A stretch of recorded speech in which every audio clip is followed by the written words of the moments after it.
Hello, everyone. Welcome to the a16z podcast. I'm Sonal, and I'm here today with the U.S. Secretary of Defense, Ash Carter. Welcome, Ash. Good to be here. Thanks, Sonal. Thank you for coming here. So, you gave a speech yesterday at Stanford, and you talked a lot about ties between Silicon Valley and the need for partnerships. But actually, I want to start with someplace kind of random, which is you once said a long time ago how you hated GPS. Yeah. And I actually want to hear why you say that. Okay, here's why.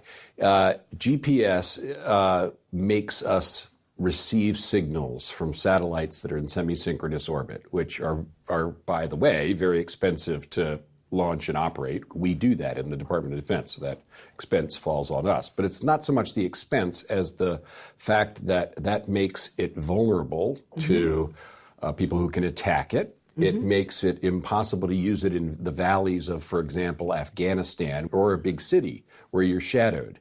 From the satellite signal. So you can't. From the satellite signal, or in a place where the signal is poor, just like cell phone signals can be poor. So, and we particularly, of course, in the Department of Defense, worry about enemies jamming GPS signals. So what's the answer? What would I like to do instead of launching these really expensive satellites? I call it the GPS of things. And there will come a time soon, and we're working on this, where on a chip, you will have an accelerometer, a gyro, and a precision clock. So it's like a MEMS, basically, device? Okay. Exactly. Micro-electromechanical system and MEMS. And that chip will be in every object in the Internet of Things. So that's why you call it a GPS of things. Got it. So at the time every smart object is manufactured, it will also be told what time it is, where it is, and what its orientation in space is. And from that moment on, it will always know those things, and it'll never have to ask a satellite.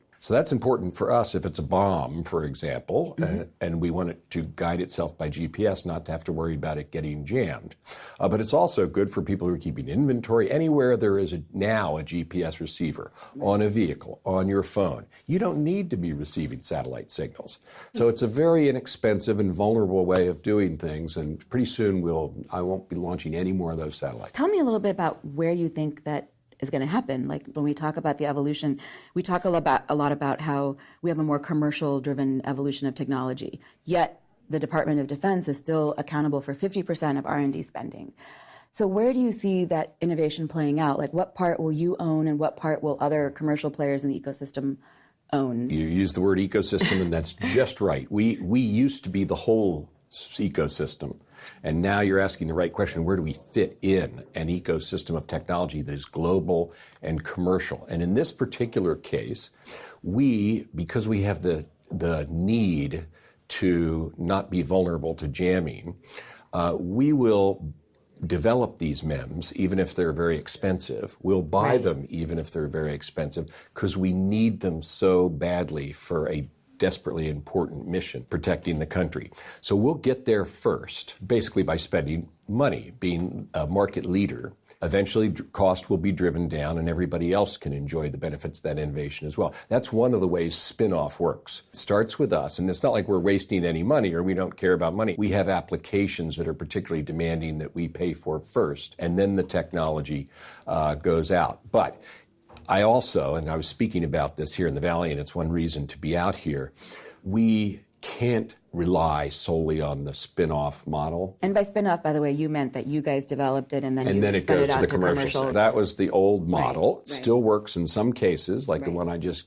gave, but in most cases in technology today, we, the Defense Department, we play the role in the ecosystem of a devourer of outside technology. In fact, I've heard that the government is the biggest IT buyer in the world. It is. We're an enormous market for IT companies and also for IT security companies because we care so much about security, and so many people want to attack our networks, either because they think it's fun, sport, or because they're potential antagonists. So that's important for firms like Andreessen Horowitz, who are investing in companies. We're going to be at the forefront of a lot of their markets. And then the question becomes, how do they market to us? I want them to market to us. Yeah, tell us actually how, because there's a lot of startups that listen to our podcast, including startups not in our portfolio. And we'd love to hear your thoughts for how they can pique your interest as an IT buyer. Well, they do pique my interest, and because we want the very best, and we can't develop all that within our own walls.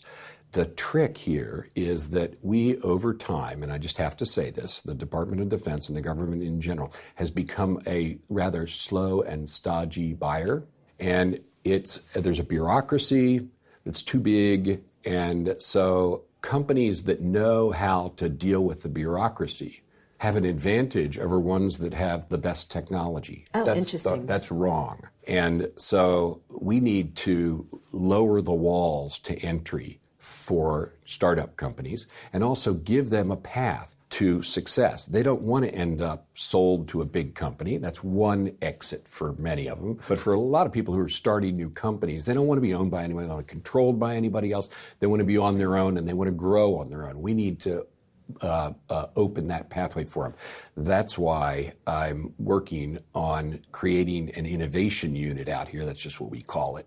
But its point is to teach us how to welcome VC companies to market to us and teach them how to deal with us and open up that channel so that we have as rich a relationship with the world of technology as we've had for decades now. In fact, you actually put an X in the name of that new unit. Right? Experimental, and that just simply means that I realize we're trying things out. We're trying new ways of interacting with the Valley and the people in the Valley. And so I'm starting 3 or 4 pilot projects, so to speak, and we'll see how they do. But I don't want to set up something with the pretending that I know where it's going to lead. I don't, but that's actually good because it means great. that we'll stay smart, we'll stay innovative. That's what we need to do. And I think we need to match our approach to the approach of the really bright people out here. They don't want to fit a mold. They want to be themselves, but they want to market to us and they want to share technology with us. Right. I need to make that possible. I need to make us compatible with the great, wonderful, innovative style of this part of the world. So one question, Ash, just to take a step back to the ecosystem, when you were talking about the changing model of the spinoff that we had before and what we have today, with this new government being the primary IT buyer, what do you see as, and when I was at Park, one of the things I noticed was that the Department of Defense had evolved its R&D to be more concrete and application-oriented. Are you still investing in sort of big ideas as well? Or how does that sort of play out? Or are startups now driving that innovation? Like, how do you see that all playing out in the ecosystem? It's a very good question, and I'm determined, and we're doing this, that even in the time of budget pressure, sequester, and all that we keep our basic research funding going at a very brisk rate, that is things that are a real reach, that the commercial world won't invest in because it's too risky or it's too long term, but we might because it's essential to national security. So we're going to do that. The next trick becomes linking that basic research to the marketplace, linking it to products, because you can have great research going on in a ghetto. Yes, exactly. That never links up with anything else. And that's a tendency that all companies have to overcome, but we have to overcome DoD also. Do you have any thoughts on how to overcome that silo effect? Yeah, what you have to do is make sure that the innovators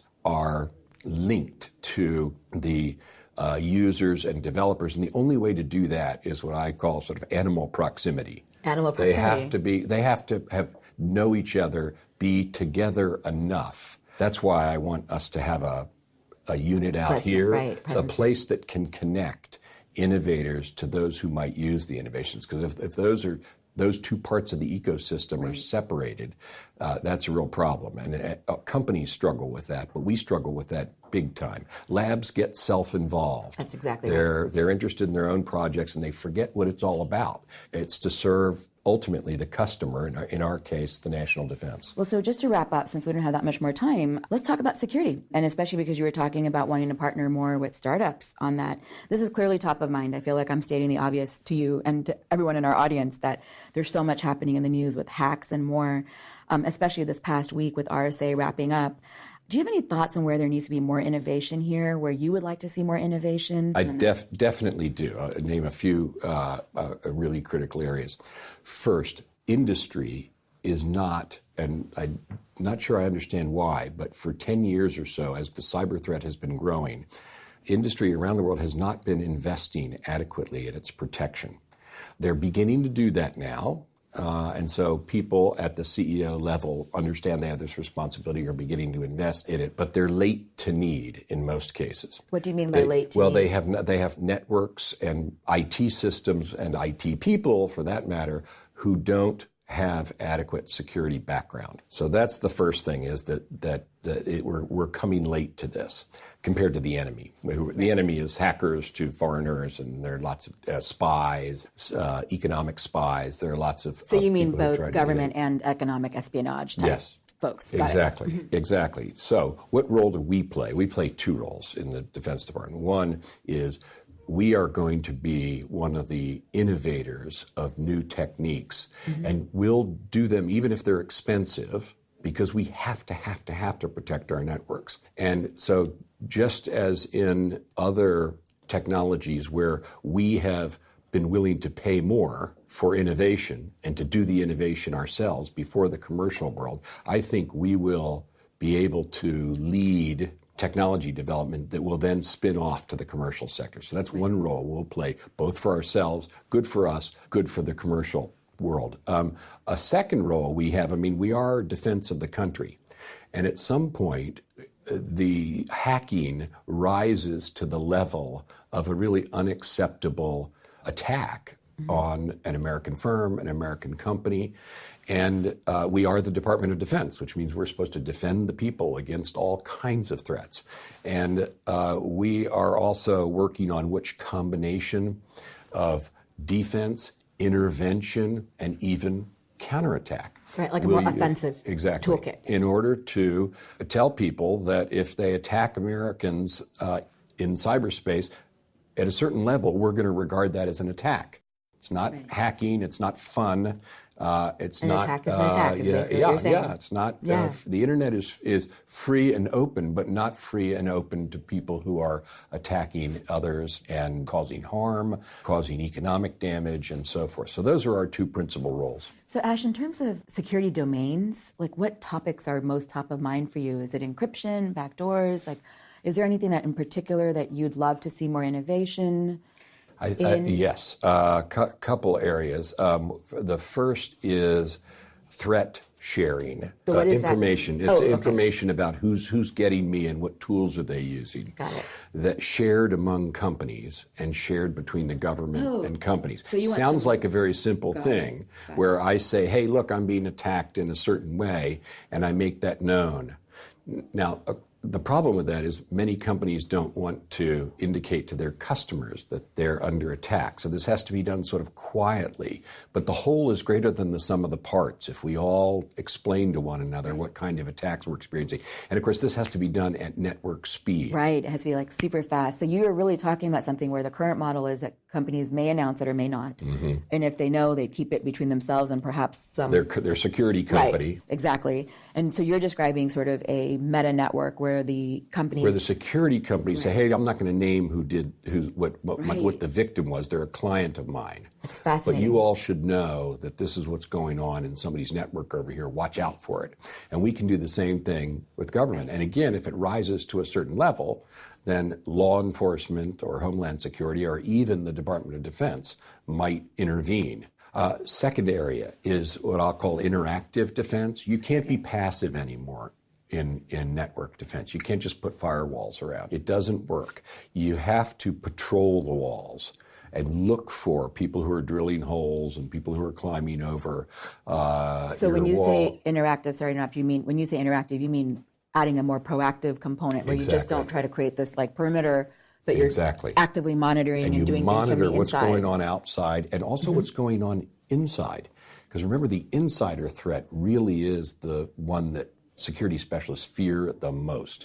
It's an employee who's careless. Oh, so you mean like intrusion detection? Yes, and somebody who is exfiltrating data, company data. Why are they doing that? That's not their job. Boy, that's a lot of information for somebody to be exfiltrated. They must be up to something. That kind of monitoring, if we'd had it, and just to put shame on ourselves, NSA, which is part of the Department of Defense, that's what Edward Snowden did. And he wasn't caught. in the act over a period of months, doing something that had no reasonable association with his job at all. And the complexity and the scale of information systems make that kind of threat possible. And of course, everybody knows about Snowden, but there are a lot of insider events that have occurred in industry as well. People don't like to talk about them because they don't like to expose themselves. Exactly. Well, thank you again, Ash. And thanks for being on the A16Z podcast. Great to be here. Appreciate it.